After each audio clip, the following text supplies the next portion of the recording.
News, ಇದು ನಿಮ್ಮ ಧ್ವನಿ. ನಮಸ್ಕಾರ. ಎಸ್ ನ್ಯೂಸ್ಗೆ ಸ್ವಾಗತ. ನಾನು ಎಸ್ ದೇವೇಂದ್ರಗೌಡ. ಇಂದಿನ ಮುಖ್ಯಾಂಶಗಳು. ಬಿಲ್ಕಿಸ್ ಬಾನು ಪ್ರಕರಣ ಆಶಾಭಾವನೆ ಮೂಡಿಸಿದ ಮಹಾರಾಷ್ಟ್ರದ ಕ್ಷಮಾದಾನ ನೀತಿ. ಬೀದಿ ನಾಯಿಗಳ ಬಗ್ಗೆ ಭಯ ಬೇಡ, ಎಚ್ಚರವಿರಲಿ ಪೌರಾಯುಕ್ತ ಮಂಜುನಾಥ್ ಗುಂಡೂರ್. ಒಳಬಳ್ಳಾರಿ ಅಂಜಮ್ಮಗೆ ಹಂಪಿ ವಿಶ್ವವಿದ್ಯಾಲಯದಿಂದ ಡಾಕ್ಟರೇಟ್ ಪದವಿ ಘೋಷಣೆ. ಹಲ್ಲೆಗೊಳಗಾದ ಪೊಲೀಸ್ ಸಂಬಂಧಿಕರಿಂದ ಹಲ್ಲೆ ಮಾಡಿದ ಮೋಡಿಕಾರ ಕುಟುಂಬದ ಮೇಲೆ ಹಲ್ಲೆ. ಅರಳಹಳ್ಳಿ ಸರ್ಕಾರಿ ಶಾಲೆ ವಿದ್ಯಾರ್ಥಿಗಳಿಂದ 100 ದಿನಗಳ ಓದು ಹಳ್ಳಿಗಾಡಿನ ಸೊಗಡು ಕಾರ್ಯಕ್ರಮ. ವಾರ್ತೆಗಳ ವಿವರ. ಬಿಲ್ಕಿಸ್ ಬಾನು ಸಾಮೂಹಿಕ ಅತ್ಯಾಚಾರ ಪ್ರಕರಣದ ಅಪರಾಧಿಗಳನ್ನು ಜೈಲಿನಿಂದ ಅವಧಿ ಪೂರ್ವ ಬಿಡುಗಡೆ ಮಾಡಿದ್ದ ಗುಜರಾತ್ ಸರ್ಕಾರದ ಆದೇಶವನ್ನು ಸುಪ್ರೀಂ ಕೋರ್ಟ್ ಸೋಮವಾರ ರದ್ದುಗೊಳಿಸಿದೆ. ಈ ಬೆನ್ನಲ್ಲೇ ಅಪರಾಧಿಗಳು ಬಿಡುಗಡೆ ಕೋರಿ ಮಹಾರಾಷ್ಟ್ರ ಸರ್ಕಾರದ ಮೊರೆ ಹೋಗಬಹುದು. ಮಹಾರಾಷ್ಟ್ರದ ಸರ್ಕಾರ ಅವರನ್ನು ಬಿಡುಗಡೆ ಮಾಡಬಹುದು ಎಂಬ ಆತಂಕ ಸ್ವತಃ ಬಿಲ್ಕಿಸ್ ಬಾನು ಸೇರಿದಂತೆ ಬಹುತೇಕರಿಗೆ ಶುರುವಾಗಿದೆ. ಆದರೆ ಮಹಾರಾಷ್ಟ್ರದ ಒಂದು ಕಾನೂನು ಈ ಆತಂಕವನ್ನು ದೂರ ಮಾಡುವ ಆಶಾಭಾವನೆ ಜೀವಪರರಲ್ಲಿ ಮೂಡಿಸಿದೆ. ಬಿಲ್ಕಿಸ್ ಬಾನು ಪ್ರಕರಣ ಗುಜರಾತ್ನಲ್ಲಿ ನಡೆದಿದ್ದರೂ ಸುಪ್ರೀಂ ಕೋರ್ಟ್ ಆದೇಶದಂತೆ ವಿಚಾರಣೆ ಮಹಾರಾಷ್ಟ್ರದ ನ್ಯಾಯಾಲಯದಲ್ಲಿ ನಡೆದಿತ್ತು. ಮಹಾರಾಷ್ಟ್ರದ ಗ್ರೇಟರ್ ಮುಂಬೈ ವಿಶೇಷ ನ್ಯಾಯಾಲಯ 2008 ಜನವರಿ 21ರಂದು 11 ಅಪರಾಧಿಗಳಿಗೆ ಜೀವಾವಧಿ ಶಿಕ್ಷೆ ವಿಧಿಸಿತ್ತು. ಹಾಗಾಗಿ ಅಪರಾಧಿಗಳನ್ನು ಬಿಡುಗಡೆ ಮಾಡುವ ಅಧಿಕಾರ ಮಹಾರಾಷ್ಟ್ರ ಸರ್ಕಾರಕ್ಕಿದೆ. ಸೋಮವಾರ ಸುಪ್ರೀಂ ಕೋರ್ಟ್ ತೀರ್ಪು ನೀಡುವಾಗಲೂ ಗುಜರಾತ್ ಸರ್ಕಾರಕ್ಕೆ ಅಪರಾಧಿಗಳನ್ನು ಬಿಡುಗಡೆ ಮಾಡುವ ಅಧಿಕಾರ ಇಲ್ಲ ಎಂದಿರುವುದು ಕೂಡ ಇದೇ ವಿಚಾರಕ್ಕೆ. ಆದರೆ ಮುಂಬೈ ನ್ಯಾಯಾಲಯದ ತೀರ್ಪಿನ ಪ್ರಕಾರ 11 ಅಪರಾಧಿಗಳು ಕ್ಷಮಾದಾನ ಪಡೆಯುವ ಮೊದಲು ಕನಿಷ್ಠ 18 ವರ್ಷ ಶಿಕ್ಷೆ ಅನುಭವಿಸಿರಬೇಕು. ಇದರರ್ಥ ಎಲ್ಲ 11 ಅಪರಾಧಿಗಳು 2026ರಲ್ಲಿ ಮಾತ್ರ ಕ್ಷಮಾದಾನ ಪಡೆಯಲು ಅರ್ಹರಾಗಿರುತ್ತಾರೆ. ಅಲ್ಲದೆ ಅತೀವ ಹಿಂಸೆಗೆ ತುತ್ತಾದ ಮಹಿಳೆಯರ ಪ್ರಕರಣಗಳನ್ನು 2008ರ ಮಹಾರಾಷ್ಟ್ರದ ಕ್ಷಮಾದಾನ ನೀತಿ ಪ್ರತ್ಯೇಕವಾಗಿ ಗುರುತಿಸಿದ್ದು, ಇದರ ಅಡಿಯಲ್ಲಿ ಅಪರಾಧಿಗಳು 28 ವರ್ಷಗಳ ಶಿಕ್ಷೆ ಅನುಭವಿಸಿದ ನಂತರವಷ್ಟೇ ಕ್ಷಮಾದಾನಕ್ಕೆ ಅರ್ಹರಾಗಿರುತ್ತಾರೆ. ಈ ನಿಯಮ ಪ್ರಕರಣದ 11 ಅಪರಾಧಿಗಳಿಗೆ ಅನ್ವಯವಾಗುವ ಸಾಧ್ಯತೆ ಇದ್ದು, ಕನಿಷ್ಠ ಇನ್ನು 12 ವರ್ಷಗಳ ಕಾಲ ಅಂದರೆ 2036ರವರೆಗೆ ಅವರು ಸೆರೆವಾಸ ಅನುಭವಿಸಬೇಕಾಗಬಹುದು. 2008ರ ನೀತಿಗೆ ಮೊದಲು ಮಹಾರಾಷ್ಟ್ರದಲ್ಲಿ 1992ರ ನೀತಿಯಡಿ ಕ್ಷಮಾದಾನ ನೀಡಲಾಗುತ್ತಿತ್ತು. ಅಪರಾಧಿಗಳು 28 ವರ್ಷಗಳ ಶಿಕ್ಷೆ ಅನುಭವಿಸಿದ ನಂತರವಷ್ಟೇ ಕ್ಷಮಾದಾನಕ್ಕೆ ಅರ್ಹರಾಗಿರುತ್ತಾರೆ ಎಂಬ ಮಹಾರಾಷ್ಟ್ರದ 2008ರ ಕ್ಷಮಾದಾನ ನೀತಿ ಬಿಲ್ಕಿಸ್ ಬಾನು ಮತ್ತು ಆಕೆಯನ್ನು ಬೆಂಬಲಿಸುವ ಮನುಷ್ಯರಲ್ಲಿ ಆಶಾಭಾವನೆ ಮೂಡಿಸಿದೆ. ಆದರೂ ಈಗ ಅತೀವ ಸಂತಸ ಪಡುವಂತಿಲ್ಲ. ಮುಂದೆ ನಡೆಯಬೇಕಾಗಿರುವುದು ಅಪರಾಧಿಗಳು ಸುಪ್ರೀಂ ಕೋರ್ಟ್ ಆದೇಶದಂತೆ 2 ವಾರಗಳಲ್ಲಿ ಜೈಲಿಗೆ ಮರಳಬೇಕು. ಒಂದು ವೇಳೆ ಅವರು ತಪ್ಪಿಸಿಕೊಂಡರೆ ಪೊಲೀಸರು ಬಂಧಿಸಿ ಕರೆತರಲಿದ್ದಾರೆ. ಜೈಲು ಸೇರುವ ಮುನ್ನ ಅಥವಾ ನಂತರ ಅವರು ಕ್ಷಮಾದಾನ ಕೋರಿ ಮಹಾರಾಷ್ಟ್ರ ಸರ್ಕಾರದ ಮೊರೆ ಹೋಗಬಹುದು. ಮಹಾರಾಷ್ಟ್ರ ಸರ್ಕಾರ ಅವರನ್ನು ಬಿಡುಗಡೆ ಮಾಡಿದರೆ ಬಿಲ್ಕಿಸ್ ಬಾನು ಮತ್ತೊಮ್ಮೆ ಸುಪ್ರೀಂ ಕೋರ್ಟ್ ಮೊರೆ ಹೋಗಿ ಬಿಡುಗಡೆ ಪ್ರಶ್ನಿಸುವ ಸಾಧ್ಯತೆ ಇದೆ. ಬಳಿಕ ಪ್ರಕರಣ ಸುಪ್ರೀಂ ಕೋರ್ಟ್ ತೀರ್ಪಿನ ಮೇಲೆ ನಿರ್ಧರಿತವಾಗಿರುತ್ತದೆ. ಒಂದು ವೇಳೆ ಮಹಾರಾಷ್ಟ್ರ ಸರ್ಕಾರ ಬಿಡುಗಡೆ ಮನವಿ ತಳ್ಳಿ ಹಾಕಿದರೆ ಅತ್ಯಾಚಾರಿಗಳು ತಮ್ಮ ಶಿಕ್ಷೆಯ ಅವಧಿ ಮುಗಿಯುವವರೆಗೆ ಜೈಲಿನಲ್ಲಿ ಇರಬೇಕಾಗುತ್ತದೆ. ಇದರಿಂದ ಒಂದು ಹಂತದಲ್ಲಿ ಬಿಲ್ಕಿಸ್ ಬಾನು ಹೋರಾಟಕ್ಕೆ ಜಯ ಸಿಕ್ಕಿದಂತಾಗುತ್ತದೆ. ನನ್ನ ಎದೆಯ ಮೇಲಿದ್ದ ಭಾರವನ್ನು ಇಳಿಸಿದ ಅನುಭವವಾಗುತ್ತಿದೆ. ನನ್ನ ಎದೆಯಿಂದ ಪರ್ವತ ಗಾತ್ರದ ಕಲ್ಲನ್ನು ಎತ್ತಿದಂತೆ ಭಾಸವಾಗುತ್ತಿದೆ. ನನಗಿದು ಪುನರ್ಜನ್ಮ. ನಿಜವಾದ ನ್ಯಾಯ ತೀರ್ಪಿನ ನಂತರ ಬಿಲ್ಕಿಸ್ ಅವರ ಮಾತು. ಇಂದು ನಗರಸಭೆಯಿಂದ ನುರಿತ ತಜ್ಞರ ತಂಡದೊಂದಿಗೆ ಬೀದಿ ನಾಯಿಗಳನ್ನು ಸೆರೆ ಹಿಡಿಯಲಾಯಿತು. ಸೆರೆ ಹಿಡಿದ ಬೀದಿ ನಾಯಿಗಳಿಗೆ ರೇಬಿಸ್ ಚುಚ್ಚುಮದ್ದು ಒಳಪಡಿಸಿ ಬಿಡಲಾಗಿದೆ. ನಗರದ ಸ್ವಾಸ್ಥ್ಯಕ್ಕಾಗಿ ನಾಯಿಗಳನ್ನು ಸೆರೆ ಹಿಡಿಯುವ ಸಂದರ್ಭದಲ್ಲಿ ಅವುಗಳಿಗೆ ಹಿಂಸೆ, ನೋವು, ಗಾಯಗಳಾಗದಂತೆ ಮುಂಜಾಗ್ರತೆ ವಹಿಸಲಾಗಿದೆ. ಬೀದಿ ನಾಯಿಗಳಿಗೆ ಭಯಪಡಬೇಡಿ, ಆದರೆ ಅವುಗಳನ್ನು ಆಗುವ ತೊಂದರೆಗಳಿಂದ ಎಚ್ಚರವಿರಲಿ. ಬೀದಿ ನಾಯಿಗಳಿಗೆ ಆಹಾರ ನೀಡುವಲ್ಲಿ ನಗರಸಭೆಯ ಕಾಯ್ದೆಯಂತೆ ಕ್ರಮವಹಿಸಿ. ಅವುಗಳಿಗೆ ವಿನಾಕಾರಣ ತೊಂದರೆ ನೀಡುವುದು, ಆಹಾರ ನೀಡುವುದು ಬೇಡ. ಈಗಾಗಲೇ ನಗರಸಭೆ ಈ ಬಗ್ಗೆ ಕ್ರಮ ವಹಿಸಿದ್ದು, ಜನರು ನಿರ್ಭೀತರಾಗಿ ನಗರದಲ್ಲಿ ಸಂಚರಿಸಬಹುದು ಎಂದು ಪೌರಾಯುಕ್ತ ಮಂಜುನಾಥ್ ಗುಂಡೂರ್ ತಿಳಿಸಿದ್ದಾರೆ. ಮಾಂಸ ಮಾರಾಟಗಾರರು ಹಾಗೂ ಹೋಟೆಲ್ ಉದ್ಯಮೆದಾರರು ನಗರಸಭೆಯ ನಿಯಮಗಳನ್ನು ಮೀರಿ ವ್ಯವಹರಿಸುವುದು ಹಾಗೂ ಬೀದಿ ನಾಯಿಗಳಿಗೆ ಆಹಾರ ವಿತರಿಸುವುದು ಕಂಡುಬಂದಲ್ಲಿ ಅವರ ವಿರುದ್ಧ ಕ್ರಿಮಿನಲ್ ಕೇಸ್ ದಾಖಲಿಸಿ ಅವರ ಅಂಗಡಿ ಮುಗ್ಗಟ್ಟುಗಳನ್ನು ವಶಪಡಿಸಿಕೊಂಡು ಉದ್ಯಮ ಪರವಾನಗಿಯನ್ನು ರದ್ದುಪಡಿಸಲಾಗುವುದು. ಸಾರ್ವಜನಿಕರು ತಮ್ಮ ವಾರ್ಡ್ಗಳ ಏರಿಯಾದಲ್ಲಿ ನಾಯಿಗಳಿಂದ ಏನಾದರೂ ತೊಂದರೆಗಳಿದ್ದರೆ ಕೂಡಲೇ ನಗರಸಭೆಯ ಆರೋಗ್ಯ ಶಾಖೆಯ ಗಮನಕ್ಕೆ ತರಲು ಸಾರ್ವಜನಿಕರಲ್ಲಿ ಕೋರಿದರು. ಈ ಸಂದರ್ಭದಲ್ಲಿ ನಗರಸಭೆ ಆರೋಗ್ಯ ಆರೋಗ್ಯ ಶಾಖೆಯ ಕಿಸನ್, ಮಹೇಶ್, ಲಕ್ಷ್ಮೀಪತಿ, ಮೌನೇಶ್, ವೆಂಕೋಬ್, ಅಮರೇಶ್ ಹಾಜರಿದ್ದರು. ತಾಲೂಕಿನ ಒಳಬಳ್ಳಾರಿ ಗ್ರಾಮದ ಪೂಜಾರಿ ಜೈ ಭೀಮಪ್ಪ ಮತ್ತು ಶಿವಮ್ಮ ದಂಪತಿಗಳ ಮಗಳಾದ ಅಂಜಮ್ಮ ಅವರಿಗೆ ಹಂಪಿ ಕನ್ನಡ ವಿಶ್ವವಿದ್ಯಾಲಯ PhD ಪದವಿ ಘೋಷಿಸಿದೆ. ಅಂಜಮ್ಮ ಅವರು ವಿವಿಧ ಸಂಗೀತ ಮತ್ತು ನೃತ್ಯ ವಿಭಾಗಕ್ಕೆ ಸಲ್ಲಿಸಿದ ದತ್ತಿ ಗಾಯನ ಪರಂಪರೆ ಮತ್ತು ಬೃಹದ್ದೇಶಿ ಒಂದು ತವರಣಿಕೆ ಅಧ್ಯಯನ ವಿಷಯದ ಮಹಾಪ್ರಬಂಧಕ್ಕೆ ಡಾಕ್ಟರೇಟ್ ಪದವಿ ನೀಡಿ ಪುರಸ್ಕರಿಸಲಿದೆ. ಡಾಕ್ಟರ್ ಜಯದೇವಿ ಜಂಗಮರಶೆಟ್ಟಿ, ಸಹಾಯಕ ಪ್ರಾಧ್ಯಾಪಕರು, ಸಂಗೀತ ಮತ್ತು ಲಲಿತ ಕಲಾ ವಿಭಾಗ, ಕರ್ನಾಟಕ ಕೇಂದ್ರೀಯ ವಿಶ್ವವಿದ್ಯಾಲಯ ಕಲಬುರಗಿ ಇವರ ಮಾರ್ಗದರ್ಶನದಲ್ಲಿ ಅಂಜಮ್ಮ ಅವರು ಸಿದ್ಧಪಡಿಸಿ ಹಂಪಿ ವಿಶ್ವವಿದ್ಯಾಲಯಕ್ಕೆ ಸಲ್ಲಿಸಿದ್ದು, ನಾಳೆ ಜನವರಿ 10ರಂದು ನಡೆಯುವ ಘಟಿಕೋತ್ಸವದಲ್ಲಿ ಕುಲಪತಿಯವರು ಪುರಸ್ಕರಿಸಿ ಡಾಕ್ಟರೇಟ್ ಪದವಿ ನೀಡಲಿದ್ದಾರೆ. ಈ ಸಂದರ್ಭದಲ್ಲಿ ಅಂಜಮ್ಮ ಅವರಿಗೆ ವಿಭಾಗದ ಮುಖ್ಯಸ್ಥರು, ಮಾರ್ಗದರ್ಶಕರು ಮತ್ತು ಪೋಷಕರಾದ ಸೋಮಲಿಂಗಮ್ಮ, ಯಂಕಮ್ಮ, ಯಂಕಣ್ಣ, ಚನ್ನಬಸವ ಪೂಜಾರಿ, ಪ್ರಾಣೇಶ್ ಪೂಜಾರಿ, ಗ್ರಾಮಸ್ಥರು ಸೇರಿದಂತೆ ಅನೇಕರು ಅಭಿನಂದಿಸಿದ್ದಾರೆ. ಪೊಲೀಸರು ಲಂಚ ಕೊಡುವಂತೆ ಒತ್ತಡ ಹಾಕಿದ್ದು ಹಣ ಕೊಡಲಾರದ ಕಾರಣ ಪೊಲೀಸ್ ಹಾಗೂ ಮೋಡಿಕಾರರ ಮಧ್ಯೆ ಗಲಾಟೆಯಾಗಿದ್ದು, ಎರಡೂ ಕಡೆಯವರಿಗೆ ಗಾಯಗಳಾದ ಘಟನೆ ಹಸನ್ಕಲ್ ಗ್ರಾಮದಲ್ಲಿ ನಡೆದಿದೆ. ಮಸ್ಕಿ ತಾಲೂಕಿನ ಹಸನ್ಕಲ್ ಗ್ರಾಮದ ವೆಂಕಟೇಶ್ ಮೋಡಿಗಾರ್ ಸಂಜೆ ತನ್ನ ವಾಹನದಲ್ಲಿ ಗುಜರಿ ಸಾಮಾನುಗಳನ್ನು ಮಾರಾಟ ಮಾಡಲು ಮಸ್ಕಿಗೆ ಹೋಗುತ್ತಿದ್ದಾಗ ಬಳಗನೂರು ಪೊಲೀಸರು ಮಸ್ಕಿ ಕಾಲುವೆ ಹತ್ತಿರ ವಾಹನ ತಡೆದು ವಿಚಾರಣೆ ಮಾಡಿದ್ದು, ನಾನು ಕಳ್ಳ ಅಲ್ಲ, ಸಾರ್ವಜನಿಕರಿಂದ ಗುಜರಿ ಸಾಮಾನು ಖರೀದಿ ಮಾಡಿ ಮಸ್ಕಿಗೆ ಮಾರಾಟ ಮಾಡಲು ಹೊರಟಿದ್ದೇನೆ ಎಂದಿದ್ದಾನೆ. ಗುಜರಿ ಸಾಮಾನು ಕಳವು ಮಾಡಿ ಮಾರಾಟ ಮಾಡಲು ಹೋಗುತ್ತಿದ್ದು, ಕೇಸ್ ಬೇಡ ಎಂದರೆ 3.5 ಲಕ್ಷ ಹಣ ಎಲ್ಲಿ, ಅದನ್ನು ನಮಗೆ ಕೊಡಿ ಎಂದಾಗ ಅಷ್ಟರಲ್ಲಿ ವೆಂಕಟೇಶನ ಅಣ್ಣ ದುರ್ಗಪ್ಪ ಬಂದು, ಯಾಕೆ ನನ್ನ ತಮ್ಮನ ಮೇಲೆ ಹಲ್ಲೆ ಮಾಡಿದ್ದೀರಿ ಎಂದು ಕೇಳಿದ್ದಾರೆ. ಮಸ್ಕಿ ಡಾಕ್ಟರ್ ಮೇಲೆ ಹಲ್ಲೆ ಮಾಡಿ 3.5 ಲಕ್ಷ ಹಣ ಹೇಗೆ ತೆಗೆದುಕೊಂಡಿರಿ, ಆ ಹಣ ನಮಗೆ ಕೊಡಿ ಎಂದಾಗ ಮಾತಿಗೆ ಮಾತು ಬೆಳೆದು ಪೊಲೀಸ್ ಹಾಗೂ ಮೋಡಿಕಾರರ ನಡುವೆ ಜಟಾಪಟಿಯಾಗಿದೆ. ತಮ್ಮ ಮೇಲೆ ಹಲ್ಲೆ ಮಾಡಿದ್ದಾರೆ ಎಂದು ಪೊಲೀಸ್ ಪೇದೆಗಳು ತಮ್ಮ ಮನೆಯಲ್ಲಿ ಹೇಳಿದ್ದಾರೆ. ಇದರಿಂದ ಸಿಟ್ಟಿಗೆದ್ದ ಪೊಲೀಸರ ಸಂಬಂಧಿಕರು ಗುಂಪು ರಾತ್ರಿ ಹಸನ್ಕಲ್ ಗ್ರಾಮದಲ್ಲಿರುವ ವೆಂಕಟೇಶ್ ಹಾಗೂ ದುರ್ಗಪ್ಪ ಇರುವ ಮನೆಗಳಿಗೆ ಬಂದು ಮಹಿಳೆಯರು, ಮಕ್ಕಳು, ವೃದ್ಧರು ಎನ್ನದೇ ಮನಬಂದಂತೆ ಹಲ್ಲೆ ಮಾಡಿದ್ದು, ವೆಂಕಟೇಶ್ ಎನ್ನುವ ವ್ಯಕ್ತಿಗೆ ಗಂಭೀರ ಗಾಯವಾಗಿದ್ದು ಹೆಚ್ಚಿನ ಚಿಕಿತ್ಸೆಗಾಗಿ ಬಳ್ಳಾರಿಗೆ ಕಳಿಸಲಾಗಿದೆ. ಗಾಯಗೊಂಡ ಪೊಲೀಸ್ ಪೇದೆಗಳನ್ನು ಸಿಂಧನೂರಿನ ಖಾಸಗಿ ಆಸ್ಪತ್ರೆಯಲ್ಲಿ ಚಿಕಿತ್ಸೆಗಾಗಿ ದಾಖಲು ಮಾಡಲಾಗಿದೆ. ಪೊಲೀಸರ ಮೇಲೆ ಹಲ್ಲೆ ಮಾಡಿದ ವೆಂಕಟೇಶ್, ದುರ್ಗಪ್ಪ ಸೇರಿದಂತೆ ಇತರರ ಮೇಲೆ ಬಳಗನೂರು ಪೊಲೀಸ್ ಠಾಣೆಯಲ್ಲಿ ಪ್ರಕರಣ ದಾಖಲಾಗಿದೆ.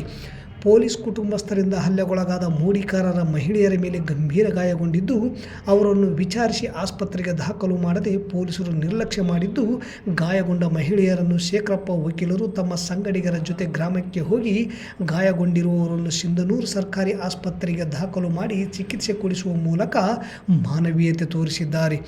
ಅನುಮಾನ ಬಂದರೆ ಠಾಣೆಗೆ ಕರೆದುಕೊಂಡು ವಿಚಾರಣೆ ಮಾಡಲಿ. ಅದು ಬಿಟ್ಟು ಮಸ್ಕಿ ಡಾಕ್ಟರ್ರಿಂದ 3.5 ಹಣ ಹೇಗೆ ತೆಗೆದುಕೊಂಡಿರಿ, ಆ ಹಣ ನಮಗೆ ಕೊಡಿ ಎಂದು ಪೊಲೀಸರು ಯಾಕೆ ಕೇಳಬೇಕು? ಅದಕ್ಕೂ ಇದಕ್ಕೂ ಯಾವುದೇ ಸಂಬಂಧ ಇಲ್ಲ. ಗಲಾಟೆ ನಡೆದು ಪೊಲೀಸರ ಮೇಲೆ ಹಲ್ಲೆ ಮಾಡಿದವರನ್ನು ಹಿಡಿದು ಠಾಣೆಗೆ ತಂದು ಶಿಕ್ಷೆ ನೀಡಲಿ, ಅದಕ್ಕೆ ನಮ್ಮ ಅಭ್ಯಂತರವಿಲ್ಲ. ಆದರೆ ತಮ್ಮ ಸಂಬಂಧಿಕರನ್ನು ಕಳಿಸಿ ನಮ್ಮ ಮೇಲೆ ಹಲ್ಲೆ ಮಾಡಿ ನಮಗೆ ಬೆದರಿಕೆ ಹಾಕಿದ್ದು, ಪೊಲೀಸರು ಹಾಗೂ ಅವರ ಸಂಬಂಧಿಕರ ಮೇಲೆ ಕಾನೂನಿನ ಪ್ರಕಾರ ಕ್ರಮ ಕೈಗೊಳ್ಳುವಂತೆ ಹಲ್ಲೆಗೊಳಗಾದ ಸ್ವಪ್ನ, ಅಂಬಮ್ಮ, ಪೋಷಮ್ಮ, ದುರ್ಗಮ್ಮ ತಮ್ಮ ಹಳಲನ್ನು ತೋಡಿಕೊಂಡರು. ಯಾರು ತಪ್ಪು ಮಾಡಿದ್ದಾರೆ ಅವರ ಮೇಲೆ ಕಾನೂನಿನ ಪ್ರಕಾರ ಪೊಲೀಸರು ಕ್ರಮ ಕೈಗೊಳ್ಳಲಿ. ಅದು ಬಿಟ್ಟು ತಮ್ಮ ಕುಟುಂಬಸ್ಥರಿಂದ ಹಲ್ಲೆ ನಡೆಸಿದ್ದು ಎಷ್ಟು ಸರಿ? ಪೊಲೀಸರ ಕುಟುಂಬದ ಮೇಲೆ ಕ್ರಮ ಕೈಗೊಳ್ಳಬೇಕು. ಇದು ಪೊಲೀಸ್ ಗುಂಡಾಗಿರಿಯಾಗಿದೆ ಎಂದು ನ್ಯಾಯವಾದಿ ಶೇಖರಪ್ಪ ಧುಮತಿ ಜಿಲ್ಲಾ ಪೊಲೀಸ್ ವರಿಷ್ಠಾಧಿಕಾರಿಗಳಿಗೆ ಆಗ್ರಹಿಸಿದ್ದಾರೆ. ಏನ್ ಮಾಡಿದ್ದ ಅವ್ರಿಗೆ? ನಮ್ಮ ಅಣ್ಣ ನೀರಲ್ಲಿ ದುಡ್ಡು ತಿನ್ನಕಂತಾನಲ್ಲ, ಎಲ್ಲ ಕಳು ಮಾಡಿದ್ನ, ಏನೋ ಮೋಸ ಮಾಡಿದ್ನ, ನಮ್ಮ ಅಣ್ಣ ಏನ್ ಮಾಡಿದ್ನ? ಎಲ್ಲರೂ ಸೇರಿ ಹೆಣ್ಮಕ್ಳಿಗೆ ಎಲ್ಲ ಸಲ ಹೊಡಿಬೇಕು. ಅವ್ರು ಹೆಣ್ಮಕ್ಳ ಮರ್ಯಾದ ಏನ್ ಮಾಡ್ಬೇಕು? ಹುಡುಗರನ್ನ ಹುಡುಗರನ್ನ ಹೆಂಗ್ ಬೇಕು ಹಿಡಿದು ಕೈ ಹಿಡಿದು ಮೈ ಮೇಲೆ ಹೆಂಗ ಬಿಡ್ತಾರ? ನಮ್ಗೆಲ್ಲ ಮರ್ಯಾದೆ ಶಿಕ್ಷೆ ಆಗ್ಬೇಕು. ನಾವ್ ಬಿಡಲ್ಲ, ನಾವ್ ಕೋರ್ಟ್ ತನ ಹೋಗಿ ನಾವ್ ಮೀಟಿಂಗ್ ಮಾಡ್ತೀವಿ. ಹೆಣ್ಮಕ್ಳು ನಾವ್ ಇಷ್ಟಿಗೆ ಯಾಕಂದ್ರೆ ನೀವ್ ಎಲ್ಲರೂ ಬರ್ಬೇಕಂತ ನಿಂತೀವಿ ಅಷ್ಟೇ. ನಾವ್ ಹೋಗ್ಬೇಕಂತ ಬಂದಿದ್ದೀವಿ. ಯಾರು ಬರ್ಲಿಕ್ಕೆ ಬಂದ್ರೆ ಇಲ್ಲ ಹೊಡಿತಾರೆ. ಕಾನೂನು ಎದುರಿಸಲಾಗ ಶಿಕ್ಷೆ ಕೊಡು. ಕಾನೂನು ಇದ್ರೆ ನೀವ್ ಯಾಕೆ ಬಂದು ಹೊಡಿಬೇಕು ನಮಗ?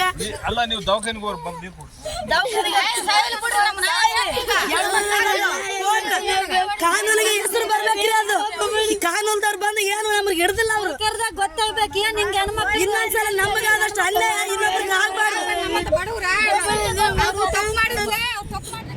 ನಮ್ಮ ಹಿರಿಯರು ತೋರಿಸಿದ ದಾರಿಯನ್ನು ಮರೆಯಬಾರದು.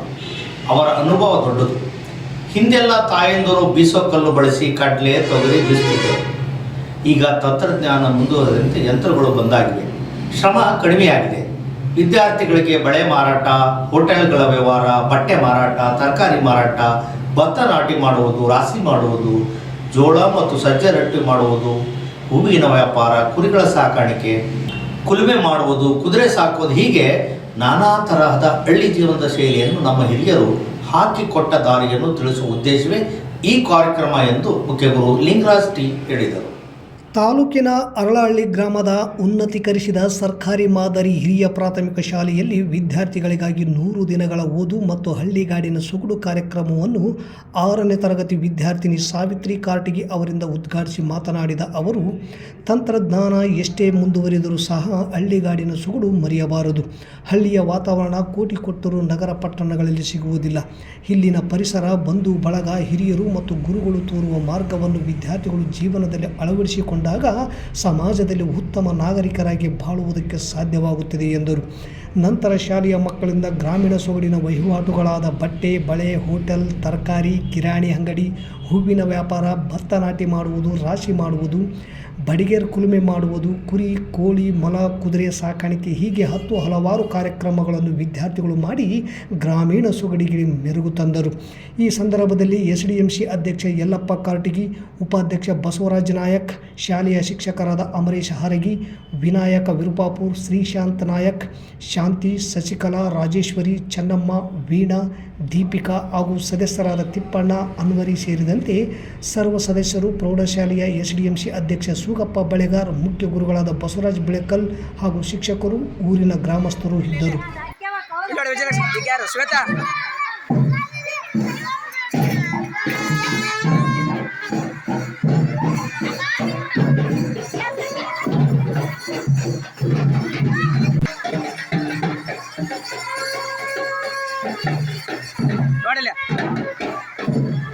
ನಗರದ ಬಸವೇಶ್ವರ ಸರ್ಕಲ್ನಲ್ಲಿ CPIML RIನ ವಾರ್ಷಿಕ ಸ್ಥಾಯಿ ನಿಧಿ ಆಂದೋಲನ ಕಾರ್ಯಕ್ರಮವನ್ನು ರಾಜ್ಯ ಕಾರ್ಯದರ್ಶಿ DH ಪೂಜಾರ್ ಉದ್ಘಾಟಿಸಿ ಮಾತನಾಡಿದರು.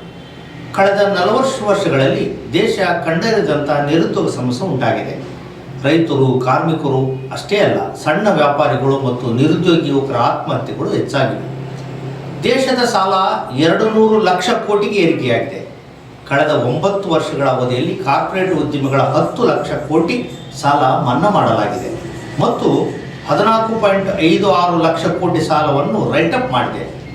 ಅಂದರೆ ವಸೂಲಾಗದ ಸಾಲದ ಪಟ್ಟಿಗೆ ಸೇರಿಸಿ ಕಾರ್ಪೊರೇಟ್ ಕಂಪನಿಗಳಿಗೆ ಅನುಕೂಲ ಕಲ್ಪಿಸಲಾಗಿದೆ ಎಂದರು. TUCI ರಾಜ್ಯ ಕಾರ್ಯದರ್ಶಿಯಾದ KB ಗೋನಾಳ್ ಮಾತನಾಡಿ, ಕರ್ನಾಟಕದಲ್ಲಿ ನಮ್ಮ ಪಕ್ಷ ಹಾಗೂ ವರ್ಗ ಸಮೂಹ ಸಂಘಟನೆಗಳು ಕಳೆದ 33 ವರ್ಷಗಳಿಂದ ನಿರಂತರ ಹೋರಾಟ ನಡೆಸಿವೆ. ರಾಯಚೂರು, ಕೊಪ್ಪಳ ಜಿಲ್ಲೆಯಲ್ಲಿ ಸಾವಿರಾರು ಎಕರೆ ಸರ್ಕಾರಿ ಭೂಮಿಯನ್ನು ಬಡವರಿಗೆ ಹಂಚುವ ಹೋರಾಟದಲ್ಲಿ ಯಶಸ್ಸು ಕಂಡಿದೆ. ಜನತೆಯ ಹಕ್ಕುಗಳಿಗಾಗಿ ಹೋರಾಡುವ ಪಕ್ಷ ಆರ್ಥಿಕ ಸಹಾಯಕ್ಕಾಗಿ ಜನರನ್ನೇ ಅವಲಂಬಿಸಬೇಕಾಗಿದೆ. ರಾಜ್ಯ, ರಾಷ್ಟ್ರ ಮಟ್ಟದ ಹೋರಾಟಗಳಿಗೆ ರೈತರು, ಕಾರ್ಮಿಕರು, ಸಣ್ಣ ಮಾಧ್ಯಮ ವ್ಯಾಪಾರಿಗಳು ಆರ್ಥಿಕ ಸಹಾಯ ಮಾಡಿ ಬೆಂಬಲಿಸಿದ್ದಾರೆ.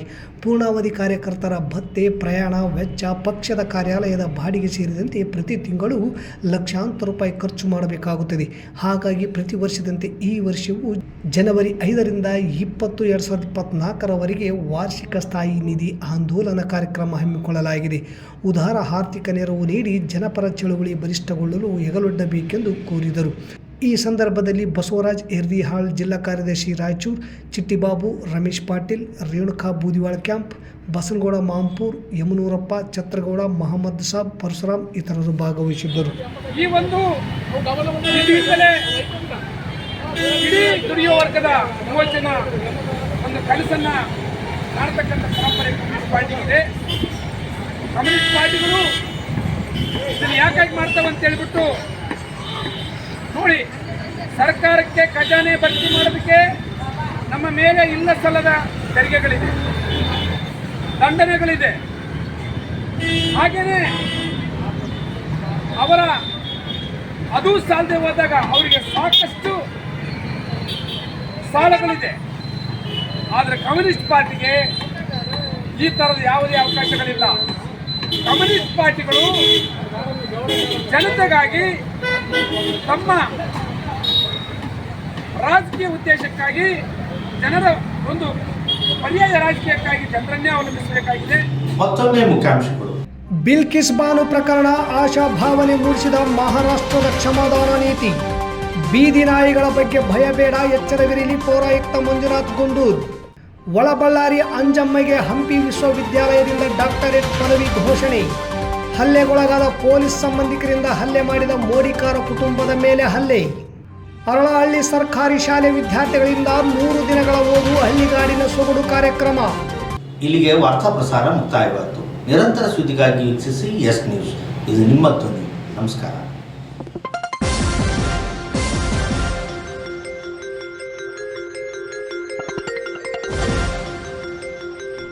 ಎಸ್ ನ್ಯೂಸ್, ಇದು ನಿಮ್ಮ ಧ್ವನಿ.